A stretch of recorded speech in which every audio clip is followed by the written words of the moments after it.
Hi, Brian here for PianoLessonsAdvice.com. Today, it's scales. Yes, I know you're getting excited because we're moving right along. In lesson 1, we basically looked at the keyboard and we named all the notes and all the possible ways you could spell those notes.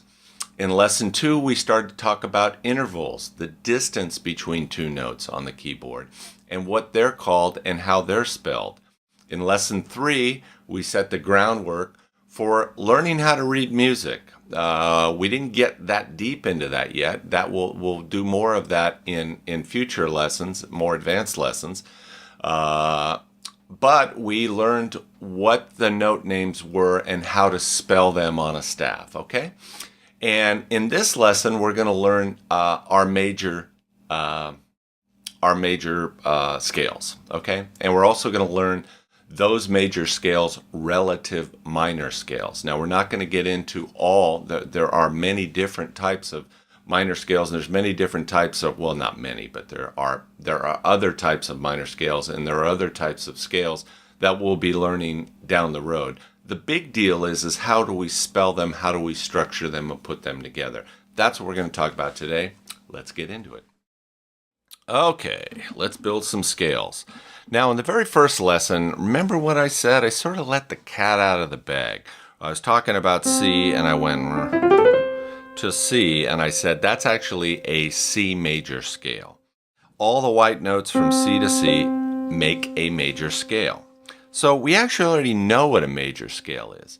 And so if we broke this down and figured out how it was put together in terms of half step, whole steps, in terms of the intervals that are used to make this up, we should be able to go to any note on the keyboard other than C and build its major scale on it.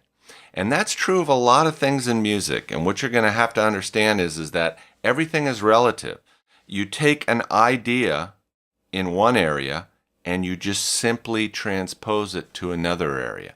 So when you clearly understand concepts, that's what is going to speed up your learning, is to understand that so much of music is relative, and this is something, for some reason, people never learn. And if they did, they would skyrocket at a very fast pace in terms of learning. Okay, so let's do this.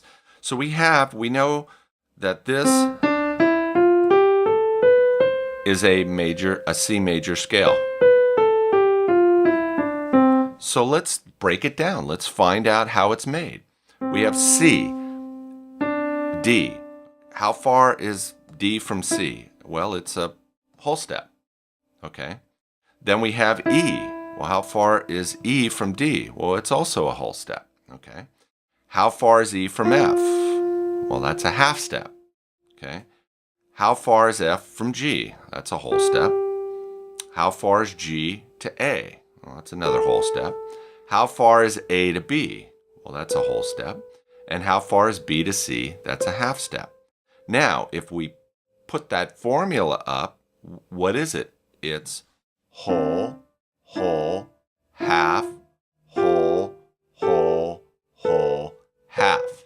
Now, armed with that, if because we started with our intervals, we know all our intervals. Now, you can also think of it as, this is a major second, that's a major third, that's a perfect fourth, that's a perfect fifth, that's a major sixth, that's a major seventh, and that's an octave. Now, you can do that. You can figure it out that way as well, and you will. But that's we'll do more of that and start using the intervals more down the road. But for right now, let's just use whole step and half step because it makes it very easy. So let's just take any note on the keyboard. In this case, how about this note? Okay. Now, of course, this has two different names. It could be C sharp or D flat. But for right now, we're just going to talk about building the scale. Then I'll tell you how we're going to spell it. Okay. So we have this note. Now, with our formula, it's up on the screen. We need to go a whole step. Then we need to go another whole step. Then we need to go a half step. Then we need to go a whole step. What's next? Whole step, correct. What's next? Another whole step and then a half. Okay?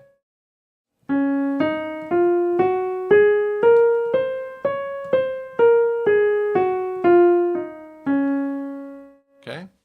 There is a either D flat or C sharp major scale. Depending on what it's called, it's spelled different, but the sound of it is the same. So let's spell it as a C sharp major scale. How do we spell this? Well, we're going to use all the white notes going up, and this is what's great about major scales and minor scales is you're basically just using all your white notes or all your name notes to basically name each step of the scale. And you don't want to skip over. And what's nice is that when you see these scales, and this is what helps you when you sight read, is it's space, line, or line, space, line, space, line, space. They alternate. So it looks very clear. So when you're reading, you're doing it fast and you see all these notes and they're going evenly like that, you know basically what it is, okay? And once again, you'll see that clear as we go on. But let's spell this, okay? So we're calling this C sharp. So the next tone of the scale is going to be this note. Well, if we call this C sharp, we have to call this D sharp because we have to use D in the spelling of the scale. Now, we have F here, but we forgot about E. But remember, this can be F or it also can be called E sharp, and that works very good in this situation. So we're going to call that E sharp. Next note is this. Well, we called this E sharp, so now we can use F to name this. So now it's F sharp. Now we're going here. We need to use G, so that's going to be G sharp. We need to use this, or we need to use A here, so we're going to have to call that A sharp. And then we have C. Well, of course, we're skipping over B. We can't do that. And of course, they're half step apart. So we call this B sharp, and then we call this C sharp. And as you can see, when you lay them out on the staff, they look very clean. It's all, and in fact, these are all sharps. Okay, that's the all sharp scale. Now let's spell it with D flat. And once again, we're going to use D to D here. All these white notes, we're going to use those to spell this particular scale. So let's start with D flat. Then we're going to go to E flat. We used E, so we can use F here. Okay, here, G flat, A flat, there A, B, B flat. We use B, so C and D flat. So D flat, E flat, F, G flat, A flat, B flat, C, D flat. That's a D flat major scale. It's also a C sharp major scale. C sharp, D sharp, E sharp, F sharp, G sharp, A sharp, B sharp, C sharp. Okay? Pretty cool. So what does that mean? That means I can pick any note on the keyboard and you can make a scale on it. I'm going to pick that note. What note is that? That's F. That's correct. So what's the formula? Whole step, half, whole step, half. There you go. True of any note. Let's take this note. Could be G sharp or A flat. Let's play it. Whole step, half, whole step, half.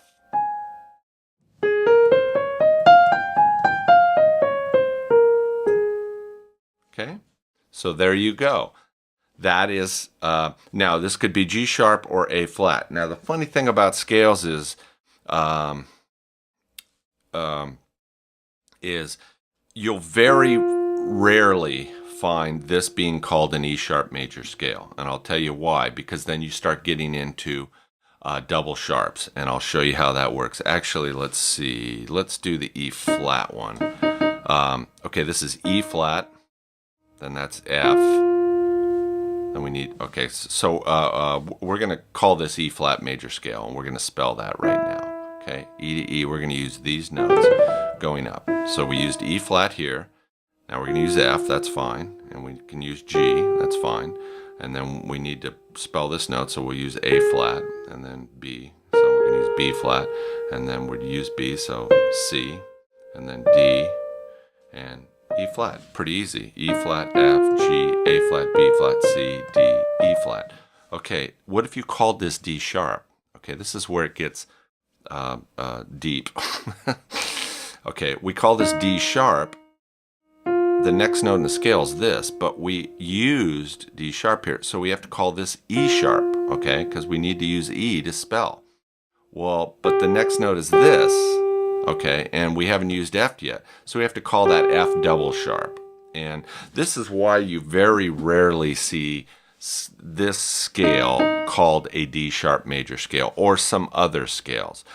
This being called this be called G sharp, but there are other scales that sort of fall into that that same trap, like an A sharp, B flat scales. This is usually always called a B flat major or minor scale, and is very rarely called, because it would have to be A sharp, B sharp, C double sharp, D sharp, E sharp, F double sharp, G double sharp, and then A sharp. And that's the reason why. And of course, there you can also get into those if you're doing double flats too. And double flat, essentially what a double sharp and a double flat are, is just basically a whole step. But you'll notice that these are all clean. These scales, what's cool about the scales and the way that we're laying out these major scales is, like I said, it's line, space, line, space, line, space. So when you're reading music, you can see it real fast. You just sort of see the pattern, and it's very cool. Okay, so now we've done our major. Let's do the relative minors of all the major scales. Okay, so we know our C major scale, right? And we know our D flat major scale, and we know our E flat major scale, and whatever else we want to build. Let's build a D major scale. Whole step, half, whole step, half. Okay, very simple. Now, we're going to talk about relative minor, okay? We're only going to talk about natural minors today. And essentially what a natural minor is if you go to the 6th scale step of a major scale. Here's our major scale: 1, 2, 3, 4, 5, 6. This is the 6th, 7th, 8th. This is the 6th scale step. That's an A. And you use the notes from the major scale that it's from to spell. So you go from A to A using those notes. That will be an A natural minor scale. Okay? And once again, remember the relative thing. If we know what the formula is, then we should be able to build this scale off of any note. So all we have to do is look at the formula. What is it? Well, A to B, whole step, B to C, half step, C to D, whole step, D to E, whole step, E to F, half step, F to G, whole step, G to A, whole step. Bingo. So, armed with that, we should be able to go to any note. Let's go to this note, and we have the formula up on the screen. It's whole, half, whole, whole, half, whole, whole.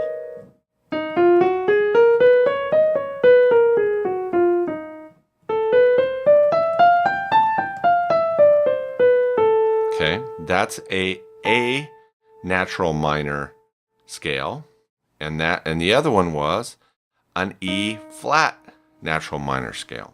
Now it could be a D sharp, but we won't, for our purposes here.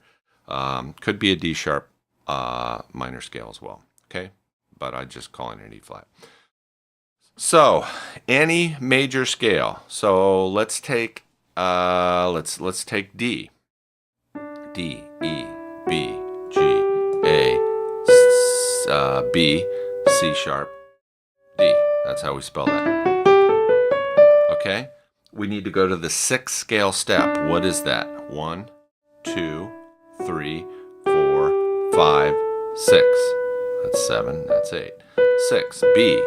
Now, if we take the D major scale and we build a scale on it, starting from B going to B, that will be a B natural minor scale. We can either do it that way or we can use the formula, which would be to go whole step, half, whole step, whole step, half, whole step, whole step. They're both the same thing, okay?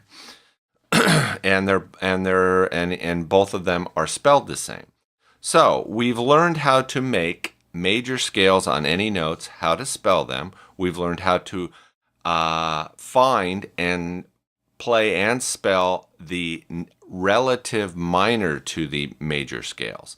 Now, there are other minors associated with every scale, the relative minors, and some of them have some altered notes in them, okay? And there are reasons for those, and that's why when we start getting in a little more advanced, that's when I can actually start to split, to explain things better, because you're starting to get a little bit of the language, you're starting to get a feel of how things work. Also, keep in mind that there's many different ways to spell things.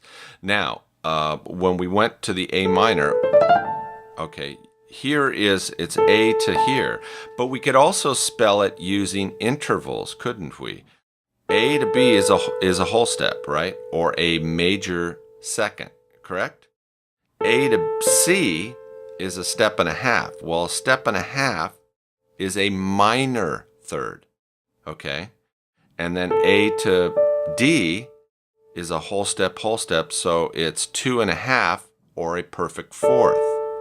And A to E is a perfect fifth. And you can watch the graph to see how I'm figuring these out. A to F is a minor 6, A to G is a minor 7th, and A to A is an octave. So there's a lot of different ways to build it. You can build it by whole step, half, whole, half, whole, or you could also think of it as major second, minor third, perfect fourth, perfect fifth, minor 6th, minor 7th, okay? So these are the kind of things you want. This is all the relative stuff that sort of mixes in, and when it does, your overall understanding of music will be better, because you have all these frames of reference, and all this stuff gets transposed, okay? So it just gets superimposed in different places. And once you start seeing that concept alone is worth $1 million, okay? And so many people don't ever learn that. And it's huge. It's very huge. So next lesson coming up, we're going to start building some chords, and then we get into the advanced lessons, and we'll talk about those when we get there. So let's, if you're not 100% sure, go back, watch the video again, make sure that you get familiar with this. But I think we're setting some really good, we're setting a very good foundation to build on for all the future lessons. Okay, this has been Brian for PianoLessonsAdvice.com. Hang in there, keep doing it. We're going to get there. Thanks.